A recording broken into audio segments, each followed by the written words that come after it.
Hello dear learners, कैसे हो आप सभी। आज हम पढ़ने वाले हैं chapter number 17 and the name of the chapter is the making of law. तो चैप्टर का नाम क्या है? The making of law. इसमें हम जानेंगे हमारे देश में जो लॉ बन रहे हैं, जो कानून बन रहे हैं, कैसे बन रहे हैं। ठीक है, क्या इसका पूरा प्रोसेस होता है। वैसे हमने अपने प्रीवियस क्लासेस में काफ़ी चीज़ें देख ली है, काफ़ी चीज़ें समझ ली है, तो हमारे लिए चैप्टर समझना बहुत इजी होगा। आप लोग एक्साइटेड हो ना ये चैप्टर डिस्कस करने के लिए, ये जानने के लिए कि हमारे इंडिया में जो लॉ बन रहे हैं, जो कानून बन रहे हैं, तो कैसे बन रहे हैं, क्या क्या स्टेप्स इन्वॉल्व है। आप लोग एक्साइटेड ऑफकोर्स होंगे, मैं तो बिल्कुल हूँ। आपको पढ़ाने के लिए, आपको समझाने के लिए आप लोग भी एक्साइटमेंट शो करो and have a smile on your face. Don't be stressed, don't be tension, because इसके बाद ये चैप्टर आपका बिल्कुल क्लियर हो जाएगा। I give guarantee to this. So, shall we start? Okay, let's start. Law making is a significant function of the parliament. Parliament का क्या काम है? लॉ बनाना। सिर्फ लॉ बनाना नहीं, बट एक इंपॉर्टेंट फंक्शन है पार्लियामेंट का लॉ बनाना। ठीक है, Our Constitution has adopted the parliamentary system of government. हमारे Constitution ने adopt किया parliamentary system. The term parliament refers to a kind of a people's representative called parliament. ठीक है, हमारे यहाँ पे जो लोग पार्लियामेंट में बैठते हैं उसको पार्लियामेंट्री बोलते हैं। ठीक है, और आपको एमपी का फुल फॉर्म याद है ना? Member of parliament. Very good. The parliament system has 3 organs. 3 organs है इसके, जो हमने ऑलरेडी डिस्कस कर रखे हैं। लेजिस्लेचर, एग्जीक्यूटिव एंड जुडिशियल, तीनों का अपने अपना डिफरेंट रोल्स है। At centre we have union legislature. Centre में कौन सी होगी? यूनियन लेजिस्लेचर, सेंट्रल गवर्नमेंट की। और the parliament and the state level पे कौन लॉ बनाता है? स्टेट लेवल पे हमारे बना देते हैं स्टेट लेजिस्लेचर, जिसको हम विधानसभा बोलते हैं। यूनियन मतलब सेंट्रल लेवल पे बनाती है हमारी पार्लियामेंट, और जो स्टेट लेवल पे हमारे बनाते हैं state legislature. The union legislature makes the law for the whole country. Union legislature किसके लिए लॉ बनाएगी? पूरी कंट्रीज के लिए। और जो स्टेट लेजिस्लेचर है अपने अपने स्टेट्स के लिए लॉ बनाएंगे। आपने देखा ना, इस स्टेट्स में ये लॉ पास हो गया, इस स्टेट्स ने ये चीज या ये लॉ पास किया, इस स्टेट्स में इतनी रिजर्वेशंस वुमेन्स को दी गई है, इस स्टेट्स में इतनी एम्प्लॉयमेंट अपॉर्चुनिटीज निकाली है। तो different states most of the times अपनी पीपल्स, अपने लोगों के लिए ऐसे ऐसे लॉज बनाते रहते हैं। कौन? हर स्टेट्स की अपनी अपनी स्टेट लेजिस्लेचर्स होती है वो। ठीक है, the union legislature makes the law for the whole country while the state legislature make the law for their own state. बताया, यूनियन जो लेजिस्लेचर है पूरी कंट्री के लिए लॉ बनाती है, और जो स्टेट लेजिस्लेचर में आते हैं वो अपने स्टेट्स के लिए लॉ बनाते हैं। हमारे इंडिया में 28 स्टेट्स है, तो ऐसे ही सब स्टेट्स के पास लेजिस्लेचर्स है। अपने अपने स्टेट्स की अपनी अपनी गवर्नमेंट्स उन स्टेट्स की लोगों की अपलिफ्टमेंट के लिए लॉ बनाती हैं। Okay, next we will discuss about how a bill become a law. How a bill become a law. Bill कैसे लॉ बनता है? बिल क्या होता है? जब वो पास नहीं होता, मैंने ऑलरेडी डिस्कस किया हुआ है ना, व्हेन वो एक्ट बनता है, जब वो पास हो जाता है लोकसभा, राज्यसभा, प्रेसिडेंट से। ठीक है, डिफरेंट स्टेप्स इन्वॉल्व होते हैं एक बिल को पास करने के लिए, इतनी इजीली पास नहीं हो जाता। Parliament play a vital role in introducing a bill which is converted into law. पूरा एक प्रोसेस होता है एक लॉ बनने के लिए। डिफरेंट स्टेप्स में उस बिल को पास करवाना पड़ता है। It can act new law changes existence once by proposing a bill. ठीक है, it consist of president of India and the house of Rajya Sabha and Lok Sabha. ये 3 चीजों के बारे में हमने प्रीवियस क्लास में भी डिस्कस किया था, प्रीवियस चैप्टर में भी डिस्कस किया था इन डेप्थ में, कि क्या है प्रेसिडेंट, क्या है राज्यसभा, क्या है लोकसभा। प्रेसिडेंट, फिर राज्यसभा को क्या कहते थे हम? अपर हाउस, एंड लोकसभा को क्या कहते थे हम? Lower house. ठीक है, ये हमने पढ़ा था। फिर हमने भी discuss about 2 types of a bill also. इसमें आपका रिकैप हो जाने वाला है, जिसमें हम मनी बिल के बारे में सबसे पहले देखेंगे। मनी बिल किसमें ओरिजिनेट होता था? लोकसभा में। लोकसभा के पास इसकी पावर होती थी। फिर वो राज्यसभा के पास जाता था। राज्यसभा के पास कितने डेज का टाइम होता था? 14 डेज का टाइम होता था। या तो उसको वो पास कर दे और प्रेसिडेंट फिर साइन कर देगा, या तो उसमें कोई रिकमेंडेशन देके लोकसभा के पास दे दे। फिर लोकसभा उसको रिकमेंडेशन को मान भी सकती है, नहीं भी मान सकती है। It's depend upon the Lok Sabha.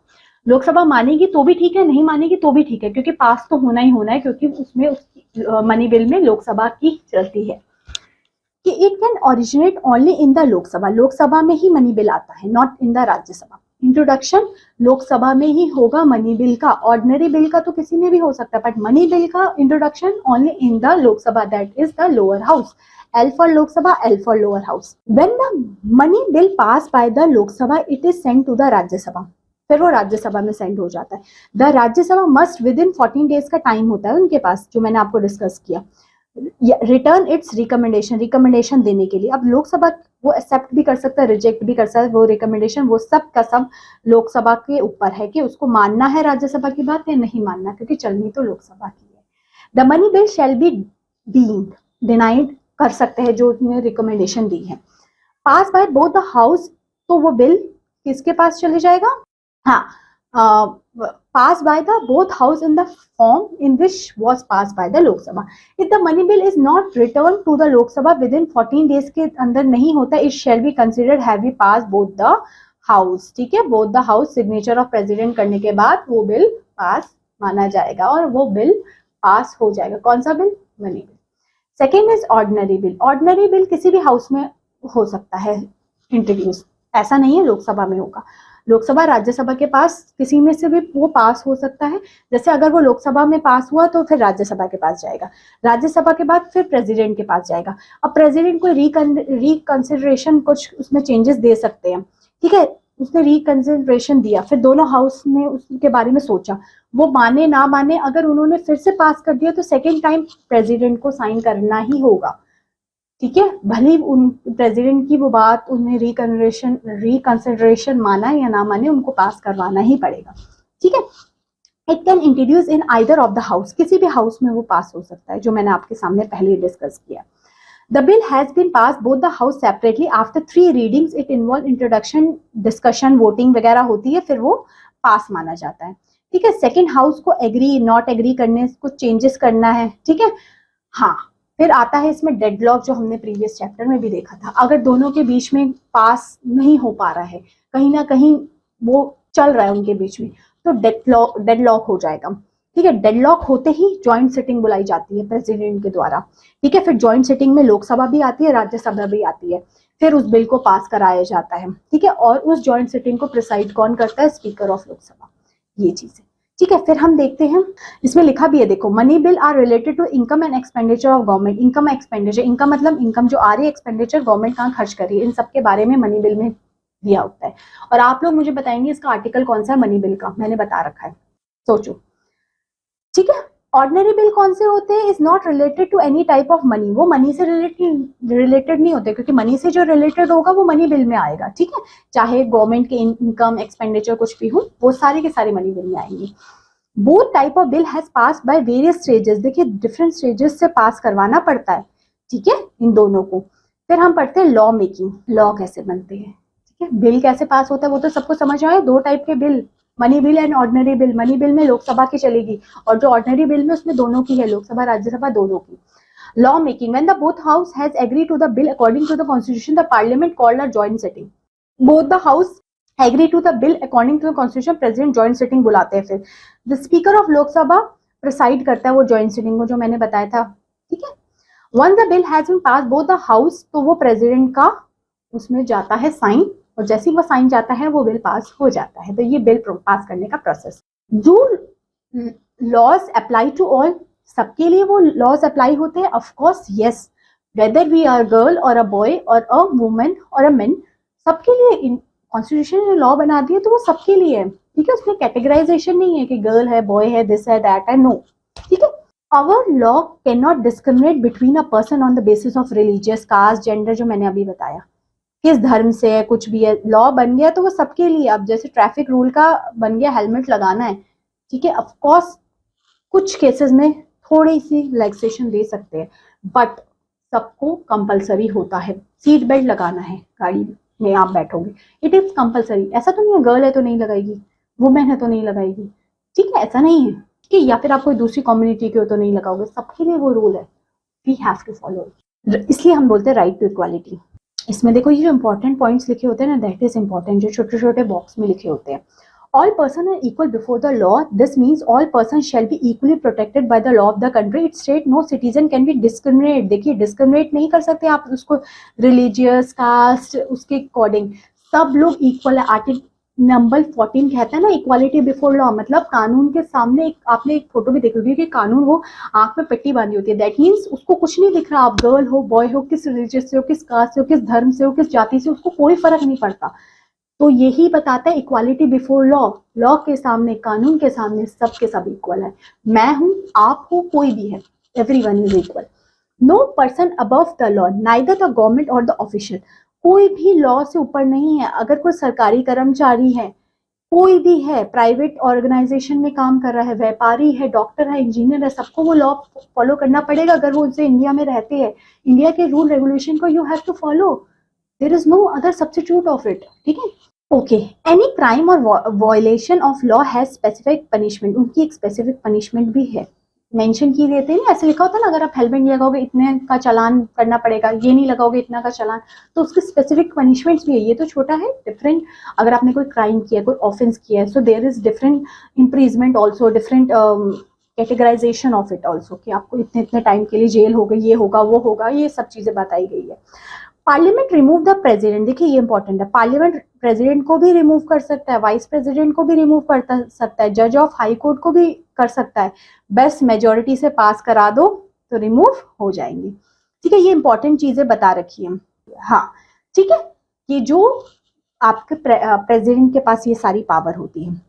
Y do we need law, I hope इतना क्लियर होगा कि कैसे लॉ पास होता है। इसमें हमने देखो क्या चीजें देखी, यहाँ से देखा ना हमने, हाँ, कि कैसे लॉ बनता है, मनी बिल क्या है, ऑर्डिनरी बिल क्या है, फिर हमने क्या देखा कि कैसे लॉ बनता है, ठीक है, लोकसभा राज्यसभा प्रेसिडेंट का क्या रोल होता है, हमें लॉ क्यों चाहिए होता है और सबके लिए लॉ बराबर है, ये सब चीजें देखी, ठीक है। यहाँ पे हमने क्या देखा कि पहले के टाइम पे क्या होता था कि बहुत सारे ऐसे, देखिए अगर लॉ नहीं होगा तो ब्रिटिश के टाइम पे ये सारी चीजें होती थी, लड़ाई ये वो, लोगों को बिना मतलब के, बिना उनकी कोई राइट्स के उनको बंद कर दिया जाता था, कैद कर दिया जाता था, ठीक है। जब से हमारा कॉन्स्टिट्यूशन स्टैब्लिश हुआ, सबको अपने रूल रेगुलेशंस लॉ पता लगे, बहुत कम, बहुत शांति हुई, तो यही चीजें इसमें लिखी गई है। कॉलोनियल पीरियड्स में ये सारी के सारे एग्जांपल्स आपने दे रखे हैं, देखिए 1970 का एग्जांपल दे रखा है, इसमें जो एग्जांपल दे रखा है that is important, Raoult act जो हुआ था, इसमें क्या हुआ था कि ब्रिटिशर्स ने क्या किया था कि लोगों को बिना किसी ट्रायल के इम्प्रीज कर दिया जाता था, डिफरेंट हमारे जो फ्रीडम फाइटर्स थे इनको जेल में बंद कर दिया जाता था, है ना, बिना किसी उसके सबूत के, ट्रायल के, क्या उन्होंने किया क्या नहीं किया, उनको लगा कि ये हमारे विरोध काम कर सकते हैं या ये लोगों को कर सकते हैं, उन्होंने उठाया, उनको जेल में बंद कर दिया। आज के टाइम पे कोई ऐसा कर सकता है? No, because we have the fundamental rights, और फंडामेंटल राइट्स में लिखा है, हमने पढ़ा है, कौन से आर्टिकल में पढ़ा है, आर्टिकल नंबर 22 में पढ़ा है ना फंडामेंटल राइट्स के। अरेस्ट के लिए भी उसके पास है कि आप अपना वकील रख सकते हो, आपको 24 आवर्स का टाइम मिलेगा, ठीक है, सारी चीजें बहुत उसमें मेंशन कर रखी हैं। तो पहले के टाइम पे ये ऐसे होता था, देखो यहाँ पे लिखा गया है, in the end of 19th century the Indian legal profession begins the emerging और डिमांड द कॉलोनियल आर्ट, ये सारी चीजें की गई। तभी यहाँ पे हम पढ़ने वाले हैं अब controversial and unpopular law. Controversial unpopular law क्या थे, ठीक है। Many time parliament pass law that turns out to be unpopular. Unpopular मतलब लोगों में उसकी पॉपुलैरिटी नहीं, या लोग उसका विरोध करने उतर जाते हैं सड़कों पे, क्योंकि ये भी हमें आर्टिकल नंबर 19 में हमने सीखा है ना कि हम कहीं पे प्रोटेस्ट कर सकते हैं, ये सारी चीजें कर सकते हैं, ठीक है। तो कभी कभी लोगों को वो चीजें पसंद नहीं आती तो लोग सड़कों पे उतर आते हैं, तो ये इसमें मेंशन किया गया है क्योंकि अनपॉपुलर लॉ है, ठीक है, लोगों को पसंद नहीं आया वो लॉ, या लोग उसमें कुछ चेंजेस चाहते हैं, तो लोग अपना प्रदर्शन जाहिर कर सकते हैं, फिर वो गवर्नमेंट तक जाता है, ऑफकोर्स गवर्नमेंट उसको थिंक करती है, कभी कभी वो विड्रॉल भी कर लेती है, ठीक है, या फिर उस कानून को हटा देती है। आपने देखा होगा काफी, जब ये, इसलिए इसका बहुत इंपॉर्टेंस होती है, जो विरोध प्रदर्शन होते हैं ना, इसकी इंपॉर्टेंस होती है, गवर्नमेंट पे प्रेशर पड़ता है, कभी कुछ ऐसे लॉज होते हैं जो गवर्नमेंट, जो लोगों के हित में नहीं होते पर गवर्नमेंट बना देती है, ठीक है, तो इससे बहुत इफेक्ट पड़ता है, ठीक है। Sometime a law can be constitutional valid and hence legal but it is continue to unpopular, अच्छा भी है बट अनपॉपुलर, लोगों में उसके लिए नहीं है। देखिए आप इस फोटो में भी देख सकते हैं कि कैसे लोग अपने झंडे वंडे लेके निकले पड़े हैं, because they want to fight about it, ठीक है, but it is continue to unpopular unacceptable by people, people उसको एक्सेप्ट ही नहीं कर रहे हैं, ठीक है। पीपल उसको एक्सेप्ट ही नहीं कर रहे, तो वो कंट्रोवर्शियल और अनपॉपुलर लॉ बन गया। कुछ कंट्रोवर्शियल लॉ भी होते हैं, कुछ रिलीजियस बेस पे लॉ बना देते हैं, फिर वो कंट्रोवर्शियल क्रिएट हो जाती है। ठीक है, बहुत सारे हाल फिलहाल में आपने देखे भी होंगे। When the large number of people begin to feel that the wrong law has been pass, there is no there pressure बनता है, पार्लियामेंट पे प्रेशर बनता है, क्योंकि उन्होंने ही लॉ बनाए हैं। ठीक है, जो उनमें लोग बैठ रहे हैं, लोकसभा राज्यसभा के लोग बैठ रहे हैं, उसमें प्रेशर बनता है अगर लोगों का विरोध प्रदर्शन होता है तो। ठीक है, for example various municipal laws ऐसे पास हुए थे, देखिए यहाँ पे देख सकते हैं, स्ट्रीट वेंडर को लेके, इनलीगल को लेके। तो यहाँ पे लोग सारे जो रोजमर्रा के वेंडर्स होते हैं वो सारे के सारे विरोध प्रदर्शन करने के लिए देखो उतर आए हैं। तो ये सारी चीजें इसमें लिखी है। Hence the law favour one group and disagree the order of the controversial and led to conflict. ठीक है, फिर कॉन्फ्लिक्ट हो जाता है उनमें, फिर वो सारी की सारी कोर्ट जाके अपना बात रख सकते हैं। ठीक है, तो ये सारी चीजें इसमें डिस्कस की थी। ये काफी छोटा चैप्टर था, बिकॉज इसमें ज्यादा से ज्यादा चीजें हमने प्रीवियस चैप्टर्स में डिस्कस कर रखी है, और वो भी बहुत डेप्थ में कि कैसे लॉ बनता है, किसकी क्या ड्यूटीज है, मनी बिल किससे रिलेटेड है। ठीक है, मनी से रिलेटेड है, जिसमें लोकसभा की ज्यादा पावर है, राज्यसभा के पास सिर्फ 14 डेज का टाइम है। ऑर्डिनरी बिल किसी भी हाउस में पास हो सकता है, इंट्रोड्यूस हो सकता है। ठीक है, वो सारी चीजें। फिर लॉ मेकिंग कैसे होता है, पहले लोकसभा, फिर राज्यसभा, फिर प्रेसिडेंट के साइन होके फिर वो बिल बनता है। ठीक है, फिर हमें लॉ क्यों चाहिए, सबके लिए लॉ बराबर है, ये सबके लिए बराबर है, आप किसी भी कास्ट रिलीजियस कहीं के भी हो, सबके लिए वो लॉ बराबर है, जो कि हमारा article number 14 equality before law में लिखा गया है कि सबके लिए लॉ बराबर है। फिर उसके बाद लिखा गया है कि किस तरीके से कंट्रोवर्शियल अनपॉपुलर लॉ कौन से होते हैं जो कि लोगों के द्वारा पसंद नहीं किए जाते, वो कंट्रोवर्शियल अनपॉपुलर लॉ माने जाते हैं। तो ये इस चैप्टर था। I hope this chapter is clear to you. आपको अच्छा लगा हो इस चैप्टर, मजा आया हो पढ़ के, मजा आया है तो मुझे भी बताइए। ठीक है, कोई डाउट हो, कुछ भी हो, एक बार फिर से इस वीडियो को अच्छे से देख लीजिए, क्योंकि ये चैप्टर में जितना इंटरेस्टिंग है उतना ही ईजी भी है और उतना ही मजा आएगा पढ़ने में। ठीक है, अब मैं आप लोगों से मिलती हूँ in your next class. Thanks for watching.